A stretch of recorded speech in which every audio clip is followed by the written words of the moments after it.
تو بہرحال فرعون کو بڑا غصہ آیا. فرعون نے کہا لشرذمۃ قلیلون، حقیر لوگ اور اتنی جرت. فرعون نے حکم دیا کل صبح مرغا بانگ دینے سے پہلے 7 لاکھ فوج میرے سامنے حاضر ہو جائے. بنی اسرائیل کو سزا دوں گا گرفتار کر کے.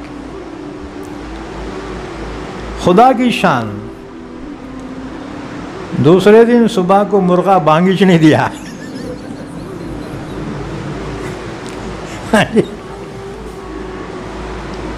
اس طرح ایک دن کی اور مہلت مل گئی. موسیٰ علیہ السلام بنی اسرائیل کو لے کر سمندر کے سامنے پہنچے.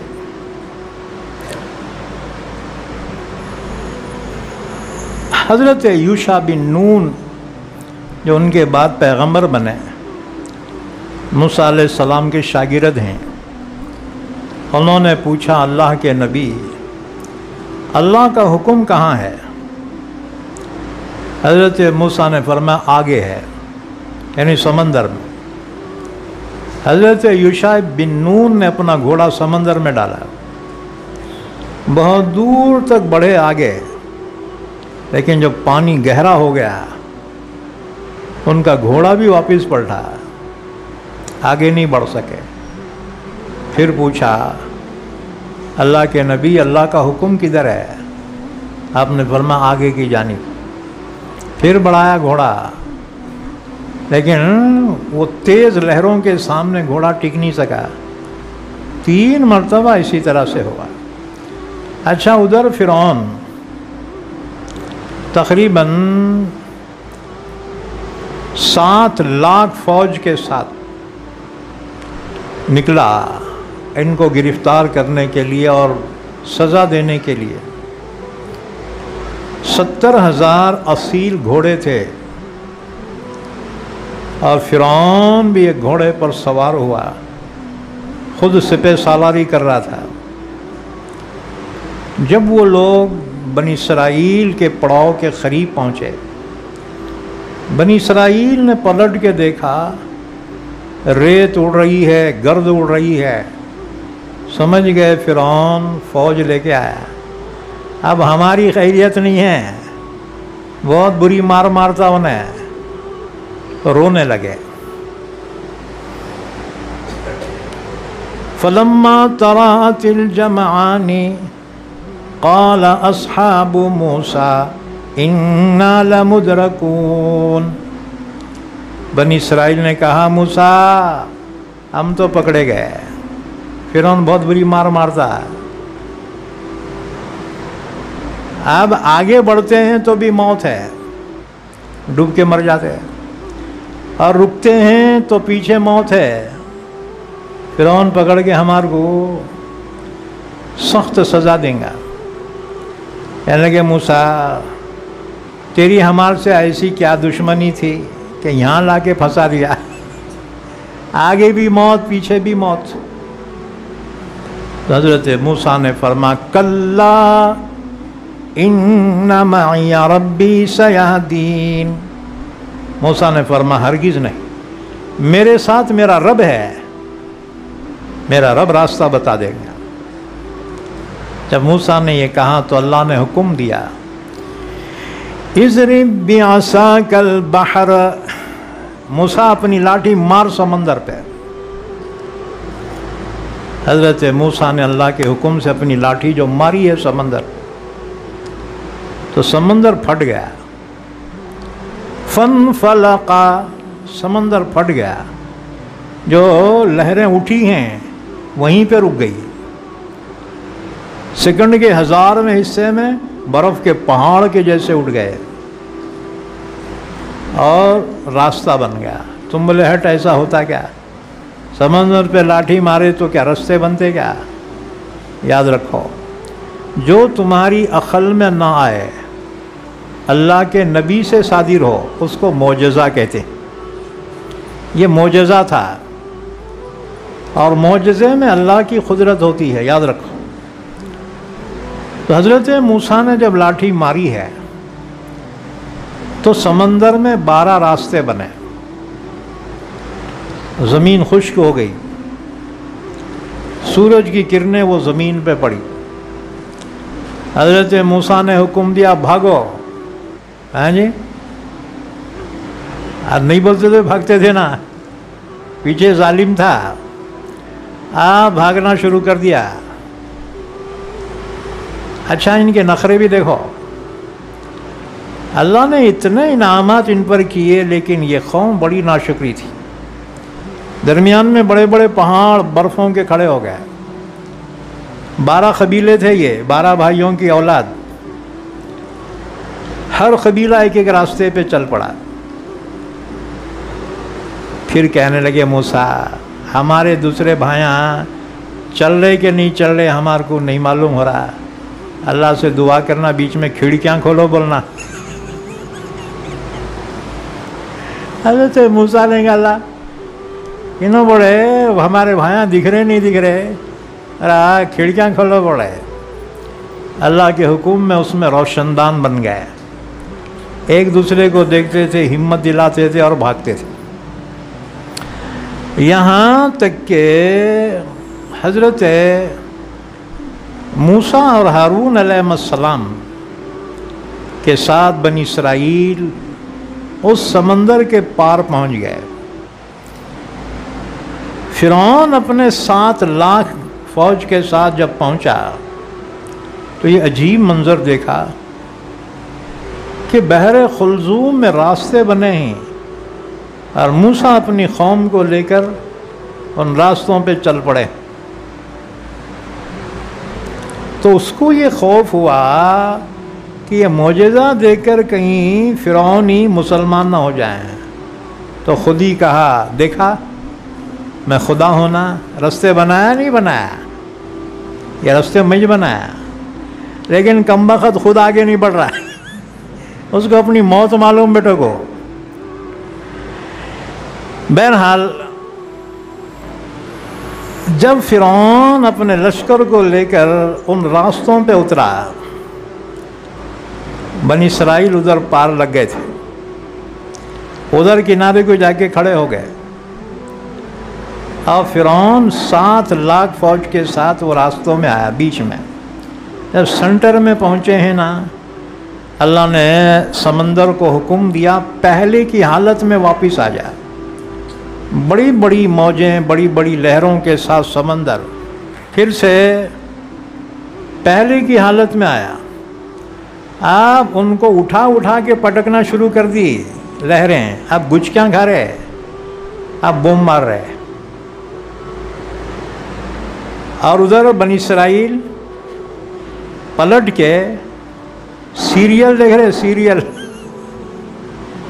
ہاں تم سیریل نہ دیکھتے نا جی موبائل میں ادھر ادھر۔ تو یہ فرعونی جب ڈوب رہے ہیں، چلا رہے، پکار رہے، بنی اسرائیل ادھر سے دیکھ رہے۔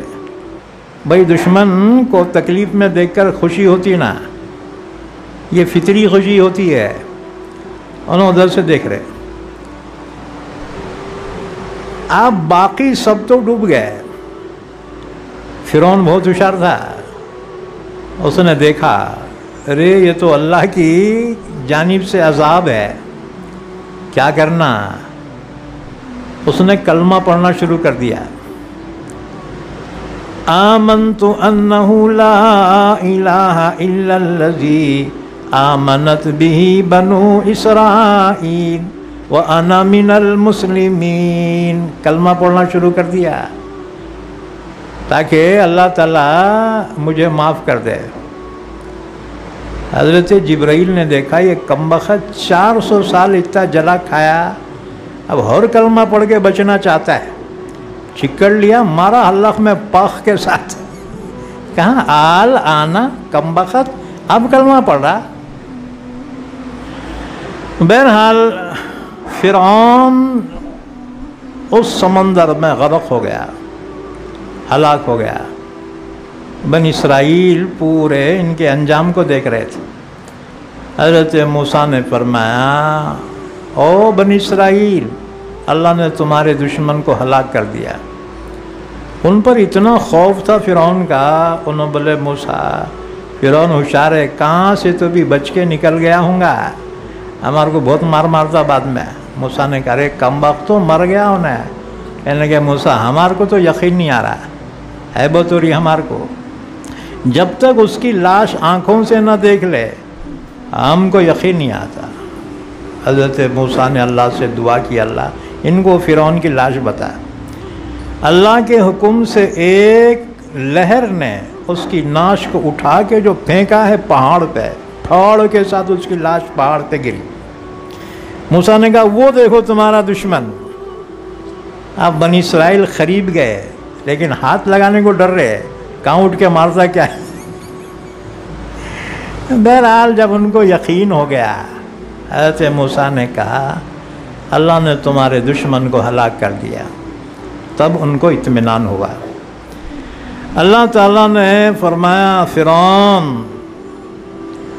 ہم تیرے بدن کو سلامت رکھیں گے، فَالْيَوْمَ نُنَجِّيكَ بِبَدْنِكَ لِتَكُونَ لِمَنْ خَلْفَكَ آیَةً، بعد میں آنے والوں کے لیے تجھے عبرت کا نشان بنائیں گے۔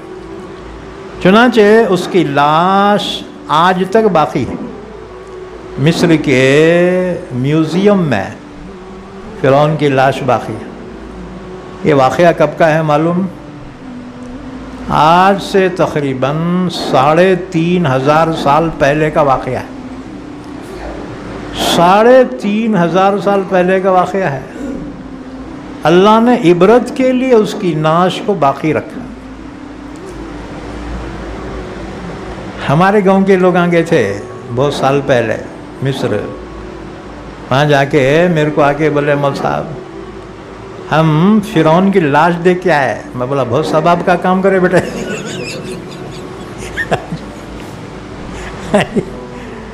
بہرحال اللہ نے عبرت کے نشان بنایا اس کو، آج بھی اس کی ناش ہے مصر کے عجائب خانے میں۔ تو اسی واقعے کو بیان فرمایا، وَإِذْ فَرَقْنَا بِكُمُ الْبَحْرَ، او بنی اسرائیل اس وقت کو یاد کرو، وہ احسان یاد کرو جب کہ ہم نے پھاڑ ڈالا تمہاری وجہ سے سمندر کو، فَأَنْجَيْنَاكُمْ، پھر ہم نے تم کو نجات دی، وَأَغْرَقْنَا آلَ فِرْعَوْنَ، اور ہم نے غرق کر دیا، ڈبو دیا فرعون اور اس کے لشکروں کو، وَأَنْتُمْ تَنْظُرُونَ، تم اپنے آنکھوں سے وہ نظارہ کر رہے تھے، اپنے آنکھوں سے دیکھ رہے۔ بہرحال پھر یہ لوگ بنی اسرائیل آگے بڑھے۔ رسول اللہ صلی اللہ علیہ وسلم جب ہجرت کر کے مدینہ تشریف لائے، آپ نے دیکھا 10ویں محرم کو یہودی روزہ رکھتے ہیں، تو آپ نے بلا کے پوچھا تم یہ کاہے کا روزہ رکھتے ہو؟ انہوں نے کہا جی اللہ تعالیٰ نے ہماری قوم کو حضرت موسیٰ علیہ السلام کے ساتھ سمندر سے نجات دی، اور ہمارے دشمن فرعون کو اس کے لشکر سمیت اس میں غرق کر دیا۔ اس کے شکرانے میں موسیٰ علیہ السلام نے روزہ رکھا تھا 10ویں محرم کا، لہٰذا ہم بھی روزہ رکھتے ہیں۔ تو حضور نے فرمایا میں زیادہ حقدار ہوں اس کا۔ تو حضرت حضور نے فرمایا ایک صحابی کو مدینے میں اعلان کرو کہ جس نے صبح سے اب تک کچھ کھایا پیا نہیں ہے وہ روزے کی نیت کر لے، اور جس نے کچھ کھا پی لیا ہے وہ باقی دن روزے دار کی طرح سے گزارے۔ اور اس کے بعد حضور نے بھی روزہ رکھا، اور آپ 10ویں محرم کو روزہ رکھتے تھے رمضان کے علاوہ۔ رمضان کے مہینے کے روزے فرض ہیں، اس کے علاوہ 10ویں محرم کا روزہ حضور رکھتے تھے۔ آپ کی عمر مبارک کے آخری برس آپ نے فرمایا تھا کہ اگر آئندہ سال میں حیات رہا تو بجائے 1 روزے کے 2 روزے رکھوں گا، اور آپ نے فرمایا خالف الیہود والنصارى، یہودی اور عیسائیوں کی مخالفت کرو کہ وہ صرف 10ویں کا روزہ رکھتے ہیں، تم ایک روزہ اور بڑھا لے، 9ویں 10ویں کا رکھو یا 10ویں اور 11ویں کا روزہ رکھو۔ رکھیں گے انشاءاللہ؟ انشاءاللہ ہوتا ہے۔ اچھا جی، تو حضرت موسیٰ علیہ السلام اپنی قوم بنی اسرائیل کو لے کر آگے ایک بستی کے قریب پڑاؤ ڈالے، جھوپڑیاں ڈال کے رہتے تھے میدان میں۔ تو وہ بستی کے لوگ جو تھے بت پرست تھے، مورتیوں کی پوجا کرتے تھے، مورتیاں بھی بڑی خوبصورت، ہمارے یہاں کے جیسے نہیں، ایک سے ایک بھیانک تھی، ہیں جی، بڑی خوبصورت مورتیاں۔ بنی اسرائیل کے کچھ لوگ بستی میں پہنچے تو دیکھا وہاں کے لوگ خوبصورت مورتیوں کی پوجا کر رہے ہیں، تو ان کمبختوں نے کہا یا موسیٰ اجعل لنا الہا کما لہم آلہہ، موسیٰ ہمارے کوئی بنا کے دینا ایسے بتاں، ہم بھی پوجا کرتے۔ موسیٰ نے کہا تمہاری ایسی کی تیسی کمبختوں، ابھی اللہ نے تم پر احسان کیا اتنا بڑا کہ سمندر میں تمہارے لیے راستے بنا دیے، بھول گئے اللہ کے احسان کو، اب بت پرستی کا مطالبہ کر رہے۔ اب سوال یہ ہے 2 نبی کے موجود ہوتے ہوئے بھی اس قوم نے بت پرستی کا مطالبہ کیوں کیا؟ اس لیے کہ کافروں کی صحبت میں رہے تھوڑی دیر، اس کا اثر ہو گیا، ہاں جی، تو صحبت کا اثر ہوتا ہے، اس لیے اپنی اچھی صحبت رکھو، اچھوں کے ساتھ رہو تو تم کو نیکی کرنا آسان ہوگا۔ اچھا، تو حضرت موسیٰ نے دیکھا کہ یہاں زیادہ دیر رہنا تو پھر یہ قوم بگڑ سکتی ہے، آپ نے فرمایا یہاں سے چلو آگے، چلو اٹھاؤ بوریا بستر بندھو، چلو آگے۔ آگے بڑھ کے موسیٰ علیہ السلام نے ایک مقام پہ پڑاؤ ڈالا، تو قوم کہنے لگی موسیٰ اب یہاں پر ہم رہتے رہتے بہت بور ہو گئے، ذرا اللہ کے پاس سے کوئی کتاب لے کر آئے نا، وہ کتاب پڑھتے ہیں، ہم عمل کریں گے۔ حضرت موسیٰ نے اللہ سے دعا کی، اللہ میری قوم بڑی، کوئی کتاب ہونا ان کو۔ اللہ نے فرمایا اچھی بات ہے، تم کوہ طور پہ آؤ، ہم تمہیں کتاب دیں گے۔ 1 مہینہ رہنا پڑتا، اعتکاف کرنا، روزہ رکھنا۔ حضرت موسیٰ علیہ السلام نے قوم سے کہا کہ دیکھو میں جا رہا ہوں اللہ کے حضور کتاب لانے کے واسطے، میرے آنے تک کوئی گڑبڑ نہیں کرنا، اور کہا میری جگہ پہ میرے بھائی ہارون تمہاری نگرانی کریں گے۔ امیر گیا تو نائب امیر کام کرنا، یہ بات سمجھ میں۔ تو حضرت موسیٰ نے حضرت ہارون کو اپنا نائب بنایا اور کہا ہارون میری قوم کی نگرانی کر۔ انہوں نے کہا بھیا تم فکر نہ کرو، جاؤ۔ حضرت موسیٰ علیہ السلام چلے، کوہ طور پہ پہنچے۔ کوہ طور بولے تو پہاڑی سلسلے کا نام۔ حضرت موسیٰ وہاں پہنچے جہاں موسیٰ کو نبوت عطا کی گئی تھی، اور وہاں 1 مہینے کا روزہ رکھا، اعتکاف کیا۔ اب 1 مہینہ روزہ رکھنے کی وجہ سے معدے کے خالی ہونے کی وجہ سے منہ سے بو آتی ہے، افطار کے وقت دیکھے ہوں گے معدہ خالی ہونے کی وجہ سے منہ سے بو آتی۔ حضرت موسیٰ نے سوچا اب اللہ سے کلام کروں گا اور منہ سے جو ہے یہ لائٹ بو آ رہی ہے، اب کیسا کرنا؟ ایک جھاڑ کی پھانٹی توڑے، مسواک، اور دانتوں میں مسواک کی، بو تو ختم ہو گئی لیکن اللہ ناراض ہو گیا۔ اللہ نے فرمایا آگے کام کون کرو بولے، کیونکہ روزے دار کی منہ کی بو اللہ کو مشک سے زیادہ پسندیدہ ہے۔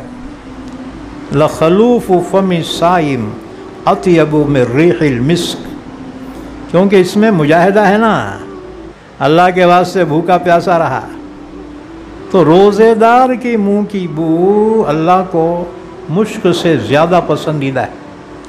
اللہ نے فرمایا موسیٰ یہ اگو کام کیوں کرے، لہٰذا اس کے پنشمنٹ میں 10 روزے اور رکھو۔ اب وہ 30 اور یہ 10 کتنے ہوئے؟ 40 روزے ہو گئے۔ ذی قعدہ کے مہینے کے 30 روزے اور ذی الحجہ کے مہینے کے 10۔ ہمارے لیے 10ویں ذی الحجہ کو روزہ رکھنا جائز نہیں ہے، عید کا دن ہے نا۔ ہاں جی، حضور فرماتے ہیں سال میں 5 دن ہیں جس میں روزہ رکھنا جائز نہیں ہے، رمضان کی عید اور بقرعید، کتنے ہوئے؟ 2، اور بقرعید کے بعد کے 3 دن، کتنے ہوئے؟ 5۔ 5 دن روزہ رکھنا جائز نہیں ہے۔ کیوں؟ اس لیے کہ یہ دن اللہ کی جانب سے مہمانی کے دن ہیں۔ اللہ میزبان ہوتا ہے، بندے مہمان ہوتے ہیں۔ آپ کہیں مہمانی میں گئے، اللہ بولے کھانا کھاتے گا؟ نہیں میں روزہ ہوں۔ روزہ رکھنا تو یہاں کہیں کوئی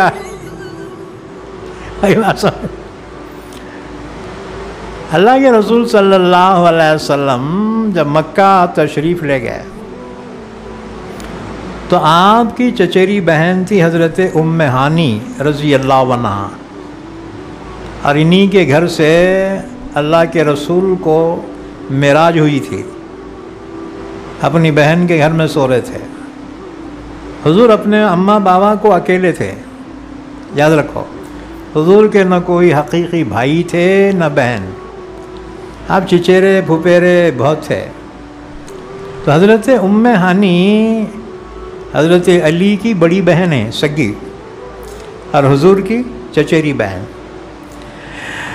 تو وہاں پہنچے، اللہ کے رسول صلی اللہ علیہ وسلم کے خدمت میں انہوں نے کوئی چیز پیش کی، کوئی شربت، تو حضور کی عادت مبارکہ تھی کہ تھوڑا سا پی کے باقی کو دے دیتے تھے، حضور کا تبرک تھا نا جی۔ اور حضور سیدھی جانب جو بیٹھتا نا اس کو پہلے دیتے تھے۔ تو حضور نے کچھ پیا اور ام ہانی کو دیا،